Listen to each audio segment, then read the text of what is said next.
Con él, con él, con él, con él, que partió a la sierra, que nunca hizo daño, que partió a la sierra.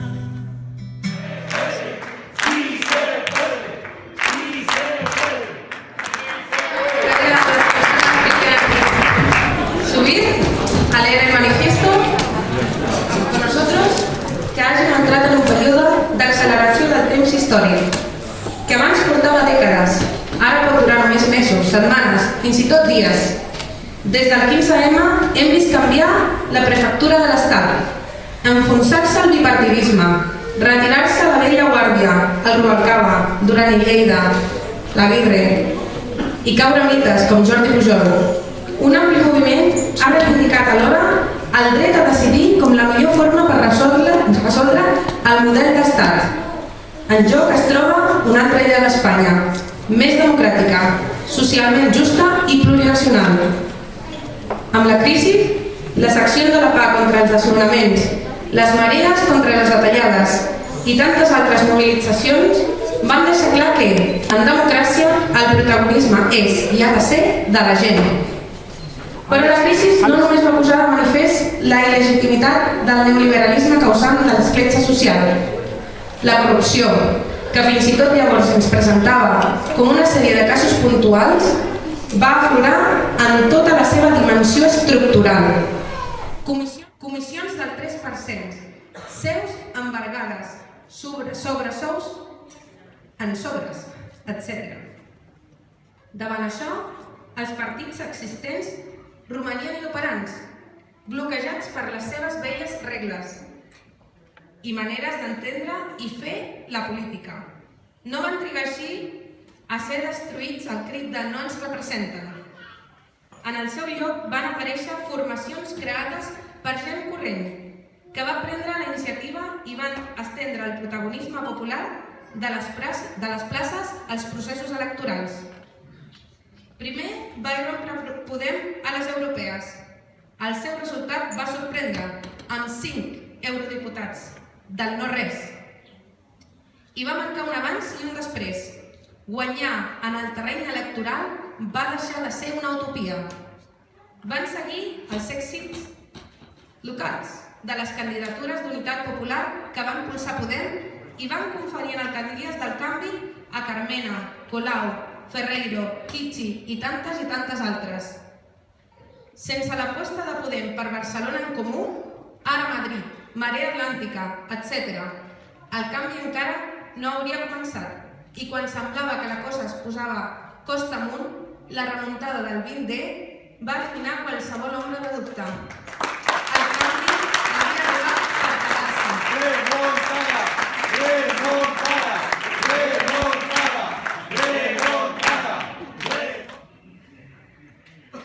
Seguim. Col·lapsa Catalunya. Mentrestant, no obstant això, l'escenari català ha col·lapsat per efecte de la deriva unilateral i plebiscitària de l'independentisme. La investidura de Puigdemont, en paraules d'Artur Mas, hauria aconseguit corregir mitjançant negociacions el que no s'ha aconseguit per les urnes. Catalunya, pionera fins fa res en les lluites per la democratització, s'ha instal·lat en una sort de dia de la marmota, que ens entrampa sense remei en la ideologia del processisme.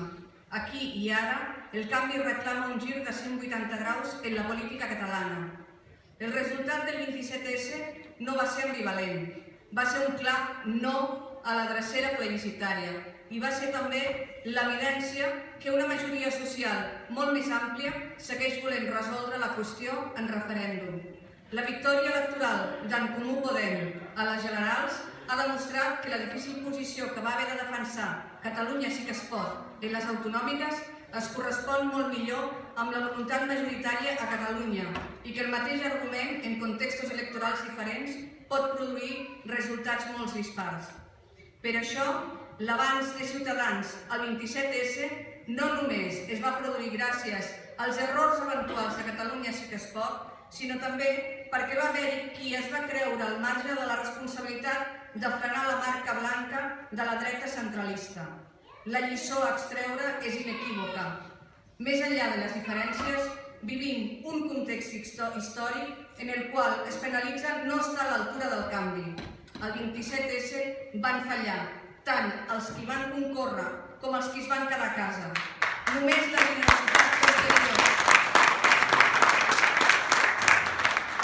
Només la generositat posterior amb les confluències va fer possible el triomf del 20D.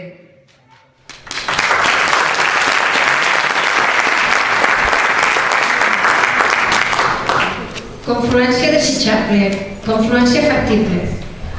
Confluir és avançar cap a una fi comuna. Aquesta fi és el canvi al que aspirem.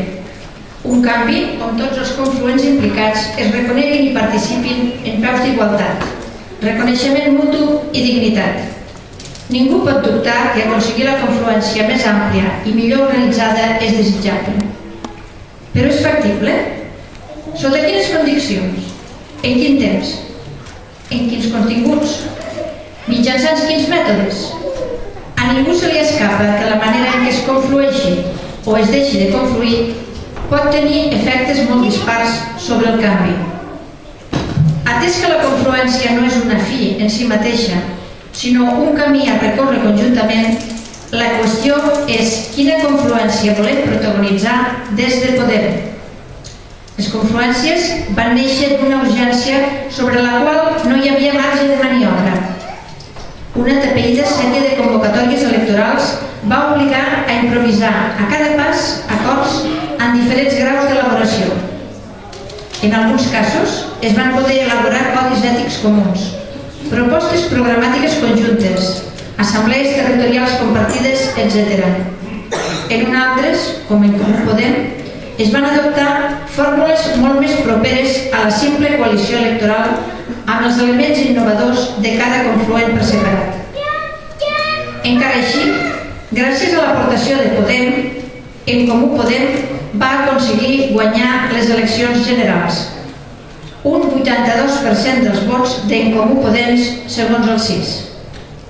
Aquest èxit constitueix, sens dubte, un incentiu per seguir avançant. Ningú pot dubtar que, com va dir Juan Carlos Monedero, Podem sigui la nau d'abastiment de la confluència catalana. En tot, en Comú Podem no és a dia d'avui més que un esbós de confluència a la que cal dotar de contingut, cos i energies militants, sempre que es consideri oportú. Per dur a terme aquest esforç queda per davant un any o més.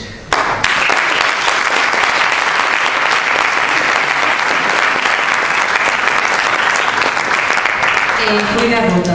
A l'hora de plantejar-nos confluir, propugnem un full de ruta que respecti en primer lloc els ritmes interns de tots els confluents.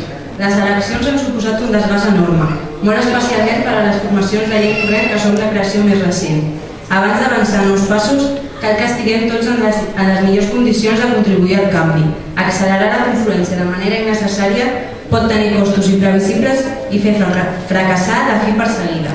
En segon lloc, la defensa de la plurinacionalitat no és de cap manera una aportació aliena, ni menys encara patrimoni exclusiu d'altres confluents. Forma part del nostre ADN i així ha de seguir sent. No obstant això, a causa de la sèrie de convocatòries electorals, Podem no ha disposat de temps per afrontar la seva federalització interna. En la pràctica això genera dificultats addicionals amb implicacions tan greus com haver facilitat a la taula de l'esforç negar el grup al Comú Podem. En tercer lloc, per tant, Podem ha de formar-se com un constituent a Catalunya, amb personalitat jurídica pròpia i capacitat per decidir de manera sobirana en l'àmbit català. Només des d'aquí té sentit iniciar amb altres confluents catalans una confluència de cara a un acord posterior d'àmbit estatal. Això situa, per tant, la rearticulació de la relació entre Podem i Podem en un moment constituent anterior a la confluència, entre un futur subjecte català i la resta de confluències a nivell estatal.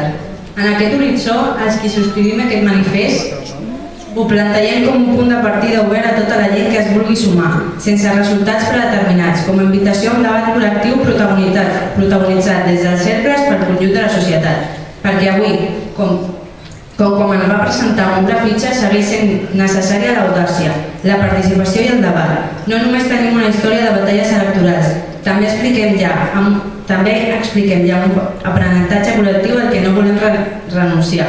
Des de la fundació del Cercle fins al 38, passant per la Vista Alegre, seguint el camí de l'empoderament popular. A Catalunya també podem.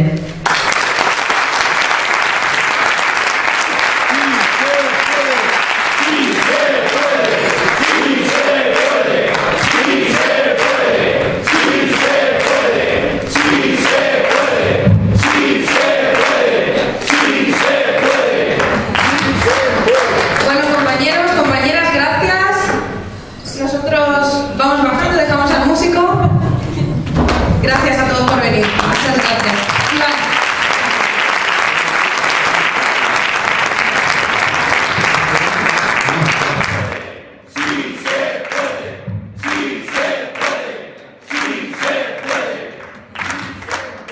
Bueno, compañeros, compañeras, gracias. Nosotros vamos bajando y dejamos al músico. Gracias a todos por venir. Muchas gracias. Iván.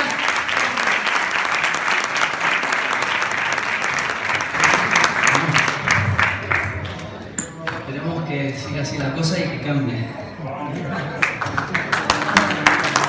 Y bueno, San Antonio